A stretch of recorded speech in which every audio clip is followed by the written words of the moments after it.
Que tú bendigas este tiempo, que nos dé fuerza, Señor, y que podamos compartir la palabra y que caiga en buena tierra, en corazones preparados, dispuestos y listos ya para recibir la instrucción, la palabra para hoy.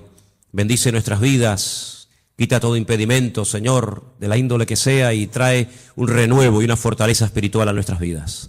Te damos gracias por este tiempo de estudio de tu palabra, bendícelo y que sea tu Espíritu Santo el que nos ilumine y nos hable al corazón. En el nombre bendito de Jesús. Amén. Amén. Vamos a Daniel, capítulo 12, por favor.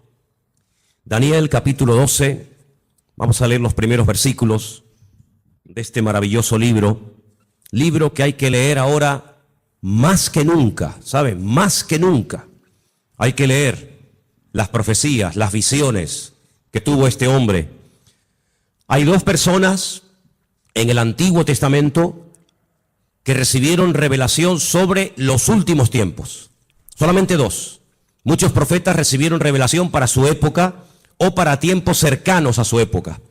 Pero hay dos profetas que especialmente destacan, dos hombres que especialmente destacan por encima de los demás.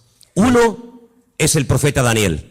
Dice la Biblia que muchas de las cosas que él recibió y muchas de las cosas que él dejó escritas en su libro, él no las entendía. Él por fe las escribía y ahí las dejaba, y el Señor le decía, esto es para el fin de los tiempos, para los últimos días. Y otro hombre que dice literalmente en Génesis 49:1, no lo vamos a leer, pero si lo quieren, recuérdenlo. Génesis 19:1, un hombre que antes de morir llama a todos sus hijos, me refiero al patriarca Jacob, y les dice, acercaos, que os voy a declarar lo que va a pasar en los últimos tiempos. Y esa palabra, los últimos tiempos, aparece también con las mismas palabras en el libro de Daniel. Curiosamente, en esa especie de despedida del patriarca Abraham de sus 12 hijos y también de sus nietos, Manasés y Efraín, no les dijo todo lo que probablemente él había recibido, sino que el Señor, como que a pesar de la revelación que este hombre tenía, no contó todo lo que él sabía. Pero en Daniel tenemos muchísima información acerca de estos tiempos en los cuales nos ha tocado vivir. Y a partir del versículo 1 vamos a comenzar a leer, y dice así la palabra del Señor. ¿Lo tienen, hermanos? Daniel 12:1. Realmente, para entender el capítulo 12 hay que comenzar a leer desde el 10. Son capítulos muy largos, muy profundos, y por cuestiones de tiempo no lo vamos a leer hoy. Pero yo les pediría a ustedes que hoy o a lo largo de esta semana lean tranquilamente los capítulos 10, 11 y 12 del libro de Daniel, para que veáis qué información tan tremenda el Señor nos está dando a través de este hombre. En aquel tiempo se levantará Miguel, el gran príncipe, que está de parte de los hijos de tu pueblo. Será tiempo de angustia, cual nunca fue desde que hubo gente hasta entonces. Pero en aquel tiempo será libertado tu pueblo y todos los que se hallen escritos en el libro. Muchos de los que duermen en el polvo de la tierra serán despertados, unos para vida eterna y otros para vergüenza y confusión perpetua. Los entendidos resplandecerán como el resplandor del firmamento, y los que enseñan la justicia a la multitud como las estrellas a perpetua eternidad. Pero tú, Daniel, cierra las palabras y sella el libro hasta el tiempo del fin. Muchos correrán de aquí para allá, y la ciencia se aumentará. Y yo, Daniel, miré, y he aquí otros dos que estaban en pie, el uno a este lado del río y el otro al otro lado del río. Y me dijo, uno de los varones que estaba vestido de lino, que estaba sobre las aguas del río, ¿cuándo será el fin de estas maravillas? Y oí al varón vestido de lino que estaba sobre las aguas del río, el cual alzó su diestra y su siniestra al cielo, y juró por el que vive por los siglos, que será por tiempo, tiempos y la mitad de un tiempo. Y cuando se acabe la dispersión del poder del pueblo santo, todas estas cosas serán cumplidas. Y yo oí, mas no entendí. Y dije, Señor mío, ¿cuál será el fin de estas cosas? Él respondió, anda, Daniel, pues estas palabras están cerradas y selladas hasta el tiempo del fin. Muchos serán limpios y emblanquecidos y purificados. Los impíos procederán impíamente, y ninguno de los impíos entenderá, pero los entendidos comprenderán. Y desde el tiempo que se ha quitado el continuo sacrificio hasta la abominación desoladora, habrá 1290 días. Bienaventurado el que espere y llegue a 1335 días. Y tú irás hasta el fin y reposarás y te levantarás para recibir tu heredad al fin de los días. ¿Cuántos dicen amén? No es un libro fácil, ¿saben? Es un libro que además hay partes, no todo. Estos capítulos no, gracias a Dios, pero hay otros capítulos que están escritos en arameo. Y aunque se escriben las letras igual, las palabras significan cosas diferentes. Por lo tanto, esos capítulos, yo particularmente en arameo sí los puedo leer, pero no los entiendo porque no hablo arameo. Pero estos capítulos 10, 11 y 12 están escritos en hebreo y son muy interesantes porque hay expresiones, hay hebraísmos, hay palabras que tienen una profundidad, un sentido mucho más profundo que lo que a priori se puede entender, se puede ver, ¿no? ¿Por dónde empezamos? Bueno, hermanos, solamente decirles algo. ¿Os dais cuenta cómo está el mundo? En cuestión de días, en cuestión de semanas, el panorama mundial ha cambiado completamente. Profecías que hacían cientos, por no decir miles de años, que han estado ahí como dormidas, están surgiendo las circunstancias, se están dando las situaciones para que así, en un abrir y cerrar de ojos, en cualquier momento, puede iniciar una situación de tal magnitud que ya no hay marcha atrás. De hecho, yo me atrevería a decir esta tarde que estamos en este momento en una situación en la que ya no hay marcha atrás. Naciones que antaño se pelearon, ahora se han unido porque tienen un enemigo en común, y los medios de comunicación ayudan y al mismo tiempo no ayudan. Ayudan porque te dan información del movimiento de tropas, de soldados, situaciones de países, lugares donde hay guerras, muertes, etcétera. Y en cierto sentido, pues gracias a la televisión, a la radio, a la prensa, a internet, pues te enteras de cosas que están ocurriendo a centenares o a miles de kilómetros y estás al día. Pero por otra parte, ellos cuentan su versión. Ellos te cuentan lo que ellos entienden que está ocurriendo. Pero sin embargo, el creyente tiene que tener la sabiduría y la comprensión espiritual para ver mucho más allá y leer e interpretar correctamente lo que está ocurriendo. Hay una profecía que lleva miles de años, vamos a decir entre comillas, dormida, y tiene que ver con la ciudad de Damasco, capital de Siria. Dos profetas, el profeta Isaías y el profeta Jeremías, profetizaron con muchísimo tiempo de antelación que esta capital sería atacada y quedaría prácticamente en ruinas y no quedaría prácticamente recuerdo de ella. No vamos a leer todos los versículos que tengo porque si les digo la verdad, tengo tanto material sobre todo esto que podríamos estar aquí una semana entera sin salir, se lo puedo asegurar. Pero para los que estén tomando nota, y como además esto queda grabado, después ustedes pueden ir a su casa y volver a escuchar el mensaje. Isaías 17:1, Jeremías 49:23. En esa porción está la profecía que va dirigida específicamente a la ciudad de Damasco. La destrucción de esta ciudad, una de las ciudades más antiguas del mundo, junto con, por ejemplo, Jericó y también con la ciudad de Jerusalén y otras. De toda la vida se ha creído que en algún momento Israel atacaría Damasco y la destruiría. De hecho, ha estado en varias ocasiones a punto de destruir Damasco. Pero no ha sido así. Son los mismos sirios, peleándose unos contra otros, todos contra todos, los que están destruyendo un país que antaño fue un lugar donde miles y miles de cristianos vivían. Un lugar donde dice la Biblia que el apóstol Pablo se dirigía para perseguir a los cristianos porque aquello era un reducto, un lugar donde los cristianos se refugiaban. Y dice que mientras iba camino hacia Damasco, la Escritura dice que el Señor le salió en el camino y se le reveló como el camino, la verdad y la vida, como el Mesías. Y fue camino a Damasco que el apóstol Pablo llegó a conocer el Evangelio y al verdadero Mesías. Y fue en la ciudad de Damasco donde fue bautizado. Y fue en la ciudad de Damasco donde lo visitó un hermano, un discípulo llamado Ananías, que dice que oró por él y se le cayeron como escamas de los ojos y pudo entender. Y allí recibe una palabra que marcó su vida.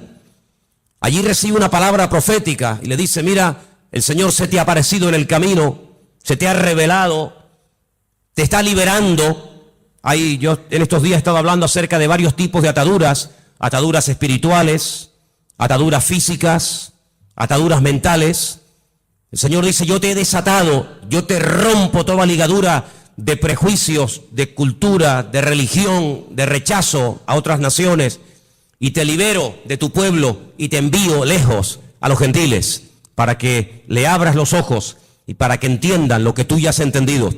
Pero también le profetiza los sufrimientos y las torturas y el camino arduo por donde tendrá que pasar hasta llegar a la meta, hasta llegar a la presencia del Señor, ¿verdad? Y estamos viendo cómo en Siria ya sinceramente todas las cifras se quedan cortas, porque ¿quién realmente sabe cuánta gente ha muerto, cuántos están muriendo, cuántos van a terminar de morir en el país de Siria, un país que está en el norte de Israel, que lo separa, digamos, esa frontera natural llamada los Altos del Golán, esa especie de balcón donde allí se encuentra el famoso Monte Hermón, ¿verdad? Del cual habla el Salmo 133, ¿verdad? Mirad cuán bueno y cuán delicioso es los hermanos juntos en armonía. Y ahí habla de ese hermoso monte. Bueno, pues en ese país están peleando, como dije, todos contra todos. Ahora, para entender un poco lo que está ocurriendo, hay una serie de palabras que prácticamente a diario se escuchan en la televisión y muchas veces la gente no sabe de lo que se está hablando. El mundo del Islam está dividido fundamentalmente en dos grandes fracciones. Hay algunos grupitos de los cuales no vamos a hablar, pero el mundo del Islam está dividido en dos grandes partes. Casi con más de un 80% están los suníes y con un 13% están los chiíes. Y de esto oímos hablar mucho a diario, ¿verdad? Los suníes, los chiíes. Y aunque hay países donde están todos juntos, pero hay después otros países que son mayoría suníes o mayoría chiíes. Por ejemplo, los países donde son mayoría los suníes, con más del 80%, es Arabia Saudita, donde se encuentra la Meca, Kuwait, los Emiratos Árabes, Jordania, Egipto, Pakistán, Afganistán, Yemen y otros más. Los países con mayoría chií, Irán, Persia, como lo llama la Biblia a la cabeza, parte de Irán, Líbano. Decir Siria, pues es un poco complicado, porque en Siria están ahí todos contra todos. Azerbaiyán, Bahrein. Cada uno de estos grupos, todos creen en el profeta Mahoma, todos leen el mismo libro, el Corán, pero hay grandes diferencias entre unos y otros. Daré algunas pinceladas para que nos situemos y sepamos de lo que estamos hablando y por qué se matan y por qué se odian tanto los suníes y los chiíes. En cada uno de estos bandos, por decirlo de alguna manera, o de estas fracciones, hay diferentes grupos armados que pelean contra los otros. Por ejemplo, el grupo terrorista más famoso de los chiíes es sin lugar a dudas Hezbollah, que son los que están ahí en el norte, en los Altos del Golán, y que en algunas ocasiones han atacado a Israel, e Israel también les ha atacado. Así que Hezbollah es un grupo mayoritariamente chií, que está financiado por Irán. Pero luego en el otro bando, en la parte de los suníes, tenemos al famoso grupo Al-Qaeda, responsables de las famosas Torres Gemelas, tenemos a los talibanes, tenemos al famoso Estado Islámico, ISIS, a los hermanos musulmanes que ganaron y después fueron derrocados en Egipto, y tenemos al grupo Hamas. Hamas significa violencia y es el grupo que en este momento está liberando la franja de Gaza, allí al sur de Israel. ¿Por qué se llevan tan mal los chiíes y los suníes? A la muerte del profeta Mahoma, su yerno, que a la vez era su primo, llamado Alí, fue el que ocupó el lugar del profeta Mahoma. Sin embargo, en el grupo de los suníes, su suegro, que fue el que recopiló todas las cosas acerca del Corán, que era de la misma tribu que Mahoma, Abu Bakr, era es el que era el que tomó el liderazgo del Islam. La palabra suní viene de la palabra árabe suma, que significa código de conducta. Ellos creen en los ulemas, que son los doctores, los teólogos del Corán, y son los únicos que pueden, digamos, interpretar lo que dice el Corán, los textos del Corán. Por otro lado, los chiíes tienen a los famosos ayatolás, y ellos lo que hacen es que unen la política y la religión, y hay ahí una lucha, porque los suníes dicen que entre Alá y el hombre no puede haber ningún tipo de intermediarios, no se puede adorar a nadie más que a Alá, ¿sí? Pero sin embargo los chiíes, aunque también adoran a Alá y creen en el Corán, y van a la Meca en peregrinación, de hecho, sabéis, la última peregrinación ha sido, como todos los años, catastrófica, han muerto casi 800 chiíes, la mayoría de ellos procedentes de Irán y de otros países chiitas, pues ellos además en sus mezquitas tienen fotografías de sus mártires, entre comillas, de sus santos, y en cierto sentido como casi que los veneran. Así que estos dos bandos están enfrentados los unos contra los otros. Y allí en Siria, por ejemplo, están peleando los chiíes contra los suníes contra los chiíes. Unos son apoyados por unos países, otros son apoyados por otros países. Pero curiosamente nada de lo que ocurre en el mundo ocurre por casualidad. Todo tiene una razón de ser. Los hombres no pueden ir de un lugar a otro si Dios no lo permite. Las naciones no pueden dejar sus territorios y abarcar o conquistar otros territorios si Dios no lo permite. Todos los cambios que está habiendo en la geografía, en la política, en la economía, no es producto de la casualidad ni de la locura de cuatro locos, sino que todo esto es el movimiento que Dios permite que se lleve a cabo para el cumplimiento de las profecías, tanto de Daniel como de Ezequiel y otros grandes varones de Dios, que pronosticaron con cientos y con miles de años de antelación todo lo que iba a ocurrir. Curiosamente, Irán, que no son árabes, no confundan, los iraníes no son árabes, son persas, es el segundo animal, la segunda parte de la figura que vio Daniel en aquel sueño, pues dice que ya se han unido con el gran enemigo del norte, que es Rusia, y ya han comenzado a atacar a los enemigos del presidente de Siria, y ya dentro de pocos días comenzará una invasión por tierra, y ya están allí miles y miles de soldados rusos, armados hasta los dientes, ya están atacando posiciones del famoso Estado Islámico y otros también que no tienen nada que ver con el Estado Islámico. Y mira tú por dónde dos países, uno tremendamente religioso como es Irán y uno tremendamente ateo como supuestamente se cree que son los rusos, pues resulta que se han unido porque dice que van a ayudar, fíjate qué bondadosos y qué maravilla, van a ayudar a un país que está lejos de sus fronteras, pero que tienen que ir a echarle una mano porque si no va a ser destruido. Solamente hay 5 ciudades de Siria que en este momento están bajo el dominio del presidente Bashar, el resto del país está prácticamente destruido o tomado por otras fracciones. Y mira tú por dónde. La semana pasada, la costa de Siria y la costa de Israel se llenaba de portaaviones chinos, armados hasta los dientes con armas nucleares, con misiles, con bombas, misiles de largo y de corto alcance, capaces de recorrer centenares y miles de kilómetros. Y mira tú por dónde naciones como China, que no tiene nada que ver con Siria, o Rusia, que está allí con sus problemas, y los iraníes, que tienen también sus problemas recién salidos de todo este follón que han tenido, resulta que ahora se están uniendo como amigos porque van a liberar a Siria. Y nos vamos a quedar con esta información. Nos vamos a quedar simplemente con la idea de que van a ayudar a Siria y cuando se arregle la situación en Siria, cada uno se va a retirar a su respectivo país. ¿Y quién paga esas bombas? ¿Quién paga esos gastos? Los muertos que van a caer por ambas partes, las familias, los uniformes, las balas, los cañones, la gasolina, el gasoil, los aviones, los helicópteros. ¿Por qué todo esto? La Biblia nos dice por qué. Porque el Señor en los últimos tiempos lo que hará es que, utilizando entre comillas la excusa de que van a ayudar, de que van a liberar a un país amigo o aliado como puede ser Siria, una vez que lo hayan, digamos, calmado la situación, nada les va a impedir que crucen por el norte y por diferentes partes del país, rumbo, como dice la Biblia, a la tierra gloriosa. Porque detrás de todo esto no está simplemente cuestiones políticas o económicas, sino fundamentalmente hay una razón. destruir a Dios y destruir al pueblo de Dios. Israel sabe perfectamente que se encuentra en una especie de callejón, no digo sin salida, porque Israel siempre tendrá salida, y la salida no es mirando a Estados Unidos, la salida no es mirando hacia Europa, sino que, como dice la Escritura, Israel en los últimos tiempos se verá totalmente sola y abandonada, como aquella pobre viuda que se fue cargada o se fue contenta con sus hijos, incluso haciendo honor a su nombre, complacida, y viene del extranjero derrotada y solitaria, sin hijos y sin marido, llamada Noemí, y tiene la pobre Ruth que atenderla en los últimos años de su vida. La Biblia nos enseña que estos últimos tiempos recibe un nombre que nos revela, porque los nombres son muy importantes en la Biblia.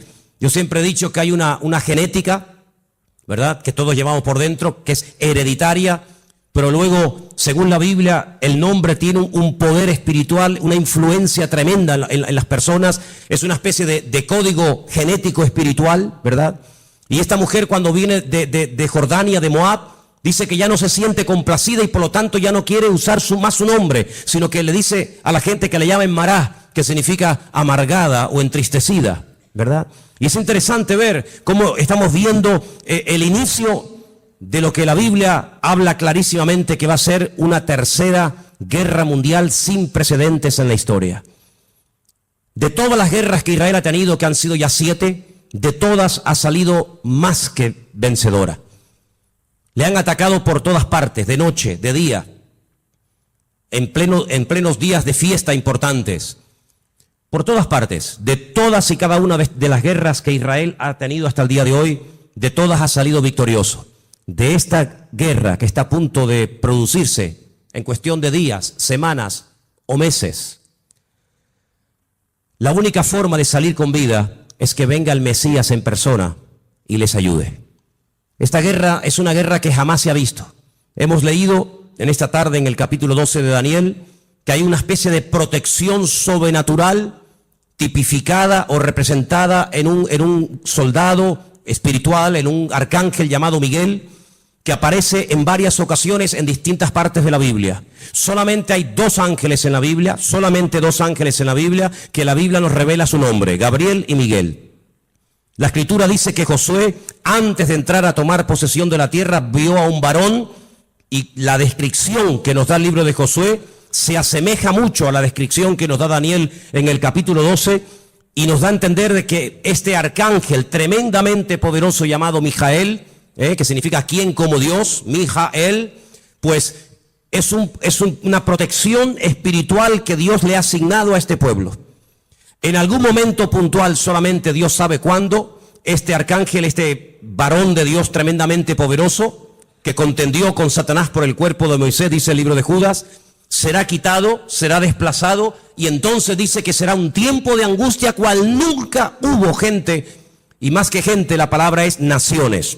Desde que hay naciones sobre la faz de la tierra, dice la Biblia que nunca el hombre habrá visto una guerra de tal magnitud, con tanta cantidad de soldados, de armamento y de tropas como esta última. Vamos a leer dentro de unos momentos algunos textos de la Biblia, pero es impresionante los datos que la Biblia te da antes de que comience la guerra. Aún no ha comenzado, aún no existía el siglo XX, evidente, o el siglo XXI, cuando todo esto se escribió, y los profetas, por revelación del Señor, recibieron los datos concretos y específicos sobre esta guerra. Por ejemplo, nos dice que llegarán a intervenir más de 200 millones de soldados. Jamás ha habido ninguna guerra con tantos millones de soldados. 200 millones de soldados. Esta guerra se describe de una forma tremenda, con unos detalles que te quedas con la boca abierta, en 3 capítulos de la Biblia. Creo que sois capaces de recordar estas cifras. Ezequiel 38 y 39 y Zacarías capítulo 14. Ahí tenéis toda la información acerca de esta tremenda batalla que empezará por el norte, capitaneada y dirigida nada más y nada menos que por Rusia.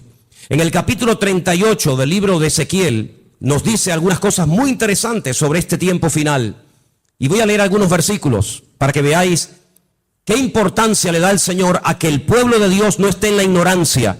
Hay gente que está muy distraída, muy sumergida en sus problemas, muy metidos en sus cuestiones y se olvidan de que el Señor en su palabra nos dice que tenemos que levantar la vista y darnos cuenta de que nuestra redención está cercana.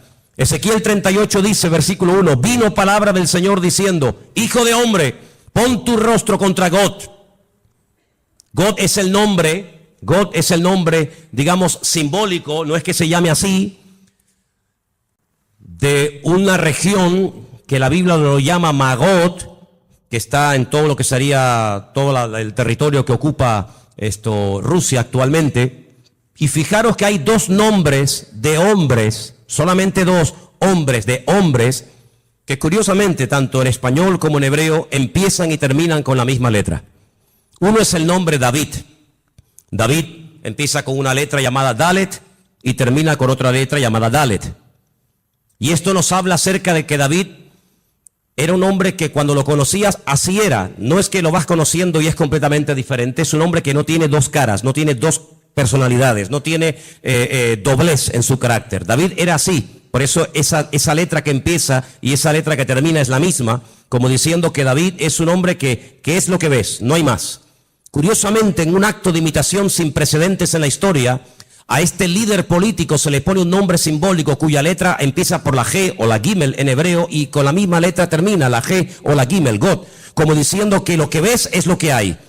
En David era lo positivo. Si ves que es un hombre espiritual, es que es espiritual. Si ves que es un hombre valiente, es que es valiente. No es que dé impresión de valiente y luego es un cobarde.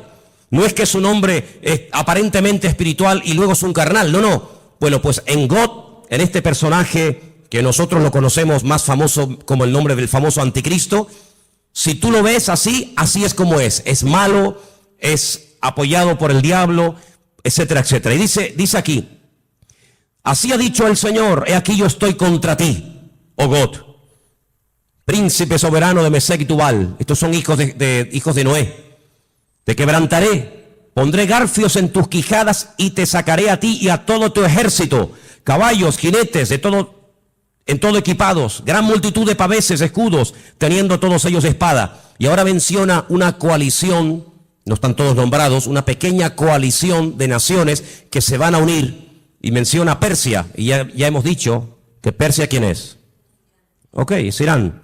Cus, tenemos Etiopía, tenemos Libia, con otros nombres, todos ellos con escudo, con yelmo, Gomer, sus tropas, la casa de Togarma, los confines del norte, sus tropas. Prepárate, apercíbete tú y toda tu multitud que se ha reunido a ti.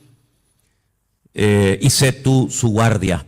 Pero si leemos un poquito más adelante, versículo 15, vendrás de tu lugar de las regiones del norte, y tú y muchos pueblos contigo. Fíjate, todos ellos a caballo, gran multitud, poderoso ejército. Subirás contra mi pueblo Israel. Sí, es inevitable que este hombre ataque a Israel, es inevitable. Bueno, pero es que van a ir a Siria. La noticia no dice nada de Israel. Las noticias no, pero la Biblia sí. Y las noticias no pueden saber la información que tú y yo tenemos en esta tarde. Mañana Telecinco no puede decir, le presentarían una denuncia, diría, esta gente está loca. Mañana no vamos a ver en Telecinco, en Antena 3, que Rusia pretende apoderarse de los altos del Golán con la intención de atacar Israel. Me dice, pues ustedes están locos. No. Las noticias no te lo van a decir, te lo estoy diciendo yo, te lo está diciendo el Señor a través de mi boca. Subirás contra mi pueblo Israel como nublado para cubrir la tierra y será al cabo de los días, al final de los tiempos, en estos tiempos. ¿Y qué dice aquí? Y te traeré sobre mi tierra. No es que a Putin se le ocurre la genial idea de decir, bueno, vamos a Siria y ya que estamos a un tiro de piedra, saltamos los altos del Golán y desde los altos del Golán vemos todo Israel abajo y la machacamos. Total, que son 300 kilómetros de largo para un imperio, para una potencia militar como Rusia, que con una bomba hace así y borra de la faz de la tierra a 10 millones de personas, porque eso es lo que puede tener Israel en este momento, si es que llega ahora mismo a 10 millones de personas viviendo allí. ¿Qué puede impedir? Pero no es él el que lo decide, es Dios el que le dice a God, ven a mi tierra, ven. Y entonces dice, para que las naciones me conozcan, cuando sea santificado en ti, oh God, delante de tus ojos. Así dice el Señor, ¿no eres tú aquel de quien hablé yo en tiempos pasados por mis siervos los profetas de Israel, los cuales profetizaron en aquellos tiempos que yo te había de traer sobre ellos? Israel sabe perfectamente que Rusia les va a atacar en cualquier momento. Ya lo hicieron hace poco allí en Ucrania, en el país de nuestro hermano. No se cortan un pelo, no tienen ningún problema, tienen afán de expansión. Quieren recuperar lo perdido e incluso lo que nunca fue de ellos. No atacaron en un momento determinado un país que no tenía nada que ver con Rusia, como fue Afganistán. La Biblia profetiza que Rusia va a atacar en los últimos tiempos a Israel. En aquel tiempo, cuando venga Gog contra la tierra de Israel, dice el Señor, subirá mi ira y mi enojo. Tremendo. Pero vamos al capítulo 39. He aquí yo estoy contra ti, oh Gog, príncipe soberano de Mesed y Tubal.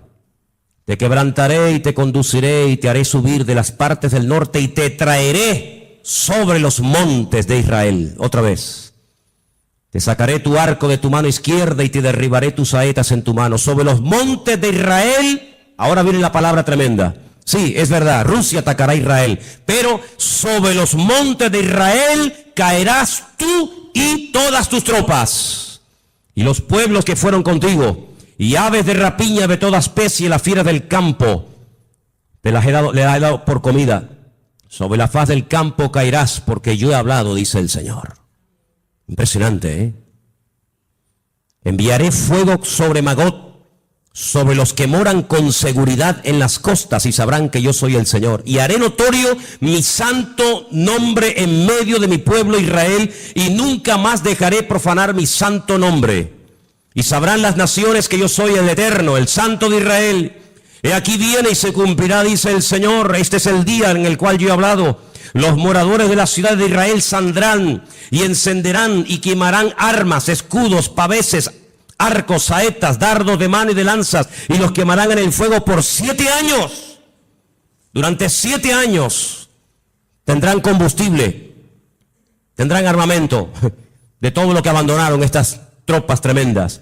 No traerán leña del campo ni cortarán de los árboles, sino quemarán las armas en el fuego y despojarán a sus despojadores y robarán a los que les robaron, dice el Señor. En aquel tiempo, qué tremendo, en aquel tiempo yo daré a Gog lugar para sepultura allí en Israel. Allí va a ser enterrado este personaje que lo llamamos el anticristo, que Ezequiel lo llama Gog. Allí va a ser enterrado, y después le voy a decir cómo el Señor es tan misericordioso que permite que el anticristo o Gog, ¿por qué el Señor permite a un personaje tan ruin y tan malo que sea enterrado en Israel y no despedazado, comido por las fieras? Vais a ver qué misericordioso es el Señor. En aquel tiempo yo daré a Gog lugar para sepultura allí en Israel, en el valle de los que pasan al oriente del mar, obstruirá el paso a los transeúntes, pues allí enterrarán a Gog y a toda su multitud, y lo llamarán el valle de Hamón Gog, que significa la multitud de Gog. La casa de Israel los estará enterrando por 7 meses. ¡Qué matanza, hermanos! 7 meses enterrando cadáveres. Impresionante, ¿eh? Versículo 13. Los enterrará todo el pueblo de la tierra, y será para ellos célebre el día en el que yo sea glorificado, dice el Señor. Tomarán hombres a jornal que vayan por el país con los que viajen para enterrar a los que queden sobre la faz de la tierra, a fin de limpiarla, y al cabo de 7 meses harán el reconocimiento. Pasarán los que irán por el país, y el que vea los huesos de algún hombre pondrá junto a ellos una señal, hasta que los entierren los sepultureros en el valle de Hamón Gog. Versículo 21. Pondré mi gloria entre las naciones, y todas las naciones verán el juicio, mi juicio que habré hecho, y mi mano sobre ellos. Es increíble, ¿no? Como el profeta Ezequiel pudo describir con una exactitud tremenda cuánto tiempo estarán enterrando cadáveres, cuántos años quemando armamento al fuego. ¿Quién es este hombre Gog?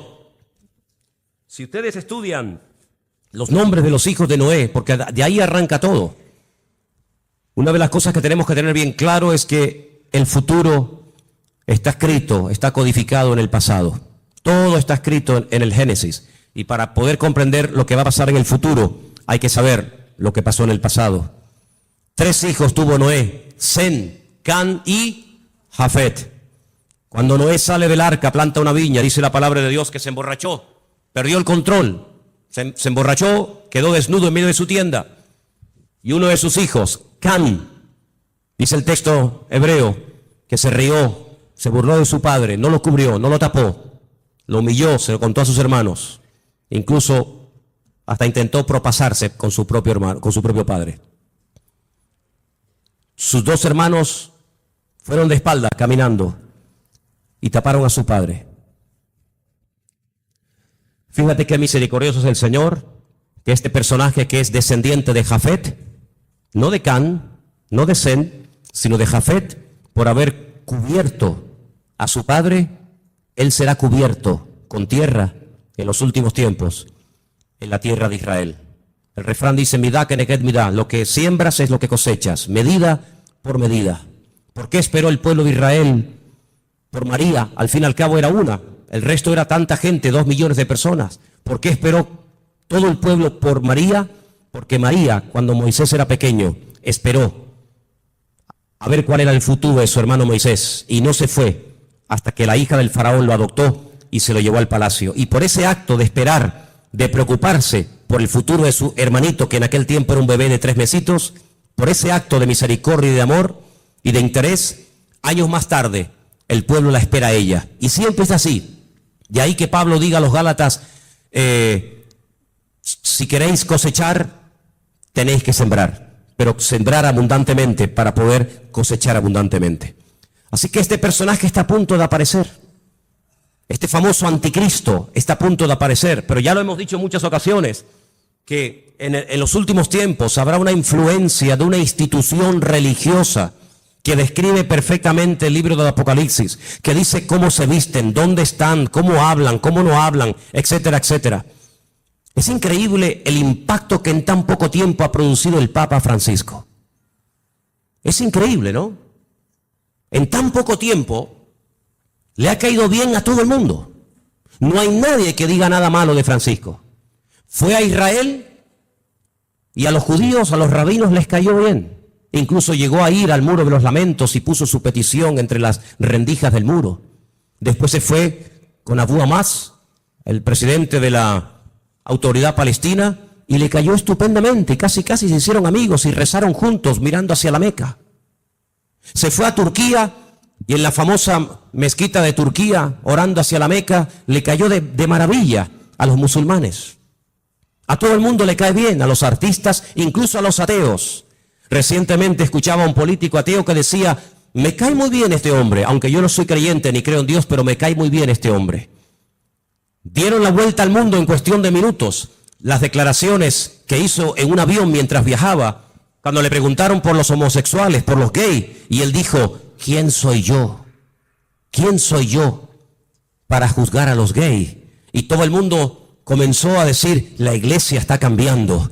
Qué diferente, la postura de este Papa en comparación con los otros dos que eran tan intransigentes y tan radicales. ¿Quién soy yo para juzgar? No pasó mucho tiempo y ya hizo juicio sobre uno de sus trabajadores.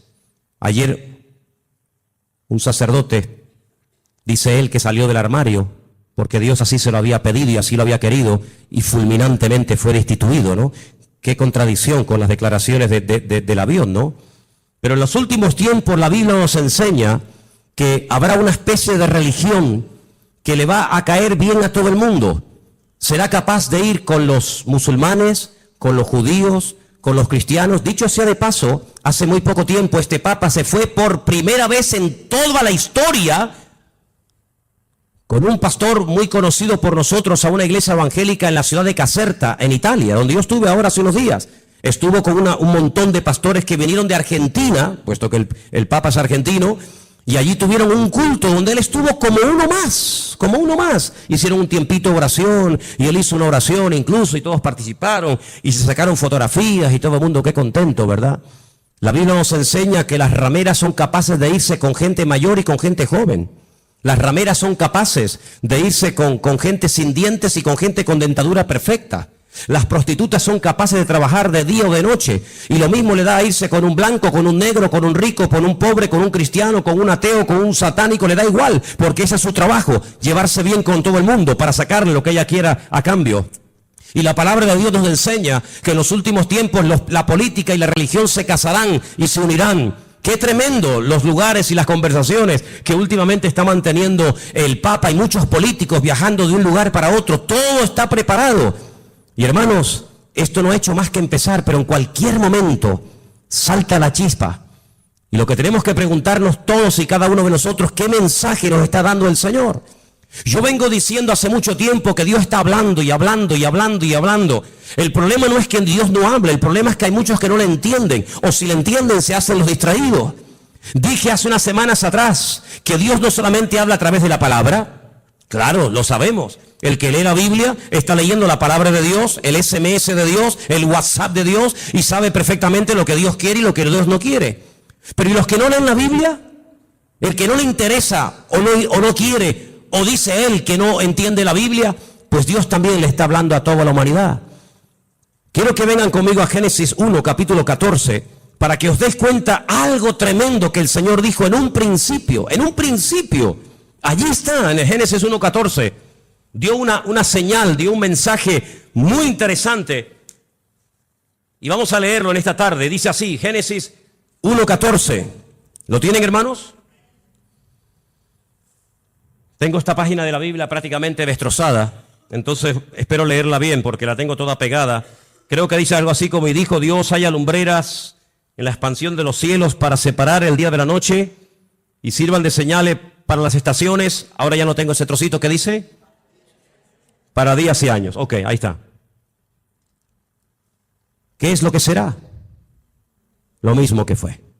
Cuando estudiamos hace unas semanas atrás el Salmo 19, yo dije que el Salmo 19 dice literalmente, los cielos cuentan la gloria de Dios y el firmamento anuncia la obra de sus manos. Un día emite palabra o información a otro día.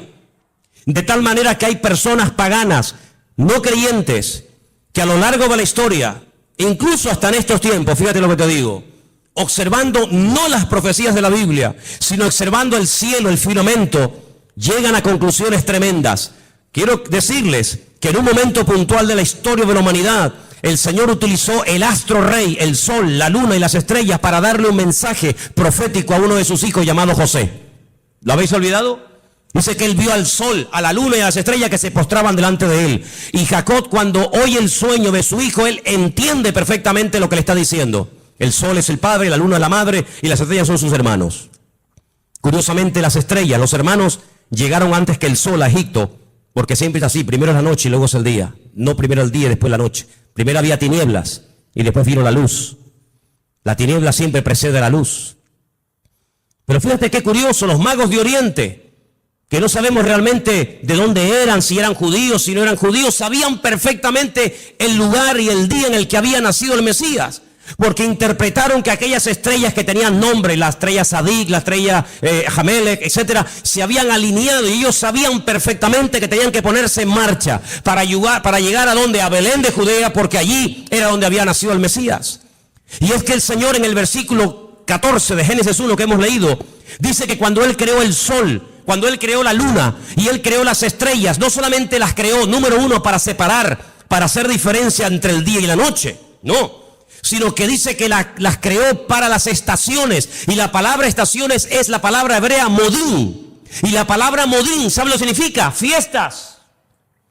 Es la misma palabra que se emplea en Levítico cuando dice, recuerden las fiestas del Señor.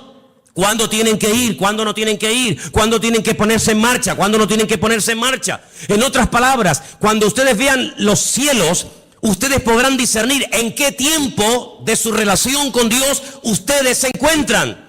Es muy importante que tú, hermano y hermana que me escuchas en esta noche, te preguntes, ¿dónde me encuentro ahora mismo en mi camino, en mi relación con Dios? ¿Estoy más cerca? ¿Estoy más lejos? ¿En qué punto me encuentro? Porque el tiempo marca la circunstancia y la circunstancia marca el tiempo. Jesús le dijo, ustedes olvídense de ver señales. Esta generación, como es una generación mala, perversa y adúltera, no se le ha permitido ver señales como a otras se les permitió. Ustedes solamente podrán ver una señal, solamente una, y la van a ver, y se llama la señal del profeta Jonás. ¿En qué consistía? Bueno, le está diciendo, así como Jonás estuvo en el vientre del pez 3 días y 3 noches, así estaré yo, el Hijo del Hombre, en el vientre de la tierra 3 días y 3 noches. Esa señal era la señal de la generación de Jesús. Pero sin embargo, Noé no esperaba esa señal. Porque ¿cuál era la señal de Noé? El diluvio. Pero ¿cuál era la señal de Salomón? La construcción del templo. Y cada generación, cada tiempo tiene una circunstancia, una señal, y cada señal identifica el tiempo. Por eso podemos saber ahora mismo en qué tiempo, en qué lugar, en qué punto del camino yo me encuentro en mi relación con Dios por lo que estoy viendo. Porque repito, la señal, la circunstancia política, social, económica, espiritual, etcétera, etcétera, marca el tiempo en el que yo estoy viviendo. Yo no puedo ver, no puedo orar para ver el nacimiento del Mesías porque Él ya nació, no es la señal de mi tiempo. Yo no puedo esperar, aunque ore, ayune 40 días, tome autoridad y reprenda y declare. Yo no puedo ver al profeta Jonás siendo vomitado en una playa para ir a predicar a los ninivitas. No, porque no es la señal de mi tiempo. Pero ¿cuáles son las señales de nuestro tiempo? Pues algunas de las que les estoy diciendo esta noche. Como Rusia, Persia, las naciones árabes, Europa y el mundo entero le darán la espalda a Israel. Y ustedes dicen, pero ¿cómo es posible que todos? Es que no hay ni uno. No hay ni uno que apoye a Israel. Y dice, bueno, los americanos, ya no es como antes. Ya no es como antes. Israel se verá más sola que la una. Y solamente podrá mirar en una sola dirección, hacia arriba. Al Señor tu Dios adorarás y a Él solo servirás. Era como la señal profética en el arca de Noé. El arca de Noé no eran balcones como estos cruceros hermosos que abres la ventana de tu habitación y sales a una terraza. No, el arca de Noé no tenía ventana, no tenía ojo de buey, tenía una sola ventana arriba. No podían mirar a derecha, izquierda, adelante o detrás, no. El arca de Noé no tenía timón, porque no había que dirigirla a ninguna parte, Dios la dirigía. Y si querías mirar a algo, a una dirección, si era de día o de noche, arriba, nada más que arriba. Y eso es lo que el Señor quiere que nosotros hagamos, que solamente mires arriba. ¿Y quién está arriba? El Señor Dios Todopoderoso, nuestro Señor, Rey de Reyes y Señor de Señores, no solamente a Él. Y por eso, amados hermanos, esta es la señal de nuestro tiempo. ¿Qué pinta Rusia en Siria? ¿Qué pinta Irán? Que el objetivo no es Siria. Que el objetivo no es llegar y controlar a ISIS y fulminarlo, que no. Que si hubieran querido fulminar a esto, ya lo hubieran hecho hace mucho tiempo. Si Rusia, si Estados Unidos quisiera arreglar el problema de Siria, de los yihadistas, ya lo hubieran hecho. No hay problema en eso. No lanzó una bomba Estados Unidos sobre una ciudad japonesa llamada Hiroshima y se cargó a más de 500.000 de personas así. Y no lanzó otra sobre Nagasaki y en cuestión de segundos hizo, la borró de la faz de la tierra. El problema no está en que no se pueda contra ellos, sí se puede contra ellos. El tema es que cada pieza tiene que encajar en el puzzle del Señor. Y el Señor ha puesto a esta gente allí. Una cosa increíble que un musulmán dinamite una mezquita o ataque a otro musulmán, es una cosa increíble. Que le prenda fuego a un cuerpo de un hermano musulmán es una cosa inconcebible dentro del Islam, porque el Islam no es eso. Pero con esa excusa, las potencias se están uniendo, pero no se dan cuenta de que es el Señor el que les está diciendo, vengan, vengan. Y al final dice que el Señor los llevará a un gran valle, y quiero leer y terminar con esto porque les digo, tengo material para estar aquí un año, pero en Zacarías capítulo 14, y después la última porción la leeremos en Joel, es el Señor el que le dice a las naciones, vengan que yo les voy a juzgar en el valle de la decisión, valle de Josafat. Zacarías capítulo 14, ¿lo tienen, hermanos? ¿Sí? Dice así la palabra del Señor. He aquí el día del Señor. Viene y en medio de ti serán repartidos los despojos. Porque yo reuniré a todas las naciones para combatir contra Jerusalén. Es el Señor el que permite que vayan a hacer guerra contra Jerusalén. No es una mente loca o sádica o fanática. Es el Señor. La ciudad será tomada, las casas serán saqueadas y violadas las mujeres. La mitad de la ciudad irá en cautiverio, mas el resto del pueblo no será cortado de la ciudad. Después saldrá el Señor y peleará con aquellas naciones como peleó en el día de la batalla. Se afirmarán sus pies en aquel día sobre el monte de los olivos que está enfrente de Jerusalén al oriente. Y el monte de los olivos se partirá por en medio hacia la tierra del oriente y hacia el occidente, haciendo un valle muy grande, y la mitad del monte se apartará hacia el norte y la otra mitad hacia el sur. Seguimos un poquito más adelante, versículo 6. Acontecerá que en ese día no habrá luz clara ni oscura. Volvemos al Génesis. Será un día el cual es conocido por el Señor, que no será ni de día ni de noche. Es algo que no nos entra en la cabeza. Pero sucederá que al caer la tarde habrá luz. Acontecerá también en aquel día que saldrán de Jerusalén aguas vivas, la mitad de ellas hacia el mar oriental y la otra mitad hacia el mar occidental, en verano y en invierno. Y el Señor será el rey sobre toda la tierra, y en aquel día el Señor será uno, y uno será su nombre. Vamos a ir al versículo 12. Esto nunca ha pasado en ninguna guerra bíblica. Esta será la plaga con la que herirá el Señor a todos los pueblos que pelearon contra Jerusalén. La carne de ellos se corromperá estando ellos sobre sus pies. No es que cuando te pegan un tiro, te meten una puñalada, te duele y te caes poco a poco al suelo. No va a pasar así. Va a ser algo fulminante. La carne de ellos se consumirá estando sobre sus pies. Se consumirán en las cuencas sus ojos, y la lengua se les deshará en la boca. Y acontecerá en aquel día que habrá entre ellos gran pánico, enviado de parte del Señor, y trabará cada uno en su mano a su compañero, y levantará su mano contra la mano de su compañero. Se matarán unos a otros. Algo milagroso. Sigo más adelante, versículo 15. Así también será la plaga de los caballos, de los mulos, de los camellos, de los asnos y de todas las bestias que estuvieren en aquellos campamentos. Todos los que sobrevivieren de las naciones que vinieron contra Jerusalén subirán de año en año para adorar al Rey, al Señor de los ejércitos, y a celebrar la fiesta de los tabernáculos. Y pueden seguir leyendo para que veáis qué cosas tan interesantes se dicen ahí. Aquí predice la Biblia que las armas químicas, bacteriológicas y nucleares se van a usar, hermanos. No te quepa la menor duda. Estando de pie, se desmigajan, desaparecen como si fueran polvo, como si fueran ceniza. Así describe el profeta Zacarías la muerte de la gente en esta batalla, en el valle de Josafat, valle de Megido. Napoleón, cuando llegó a Israel, visitó el valle de Josafat o el valle de Megido y dijo: este valle está preparado para librar una gran batalla.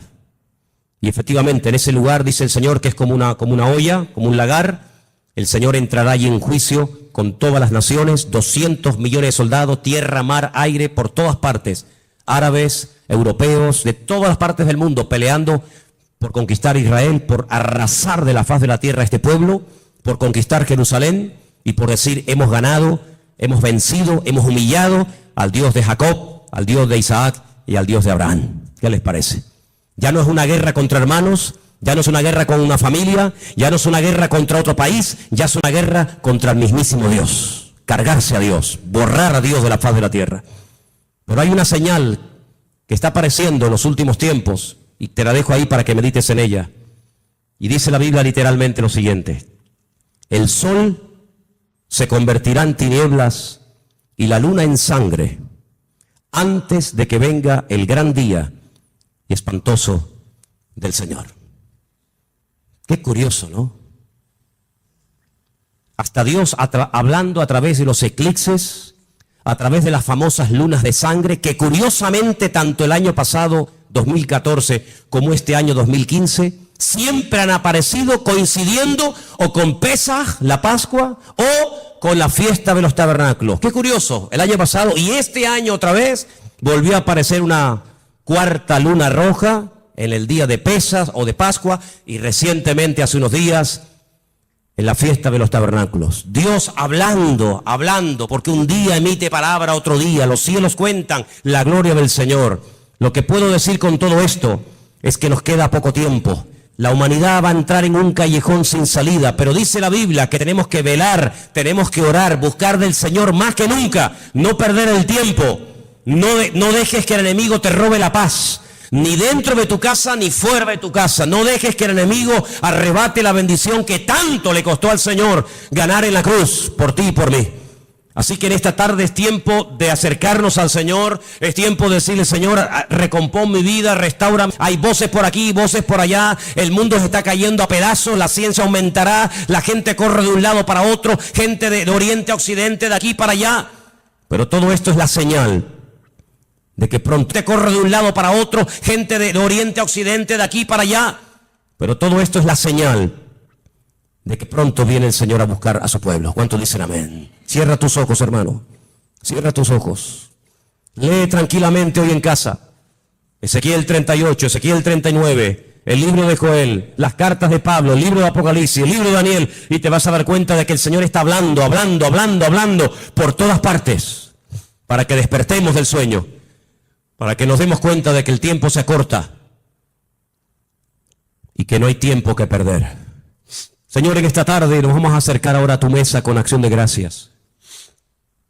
Queremos participar con gratitud, reconociendo tu soberanía, reconociendo tu autoridad. Nos ponemos bajo tu cobertura, Señor. Nos ponemos, Señor, en tus manos. Pedimos que bendigas este pan, este vino, símbolos de tu muerte, de tu victoria, de tu resurrección, de tu venida. Y que en esta tarde lo hagamos, como dice la palabra del Señor, dignamente, valorando cada cosa que tú has hecho por nosotros, Padre. Bendice este tiempo y que podamos salir esta tarde de este lugar renovados, bendecidos y fortalecidos. Abre nuestros ojos para que podamos ver todo lo que está ocurriendo, cómo las profecías se están cumpliendo de una forma tremenda. En el nombre bendito de Jesús. Amén, amén. Vamos a ponernos de pie, por favor, en esta noche.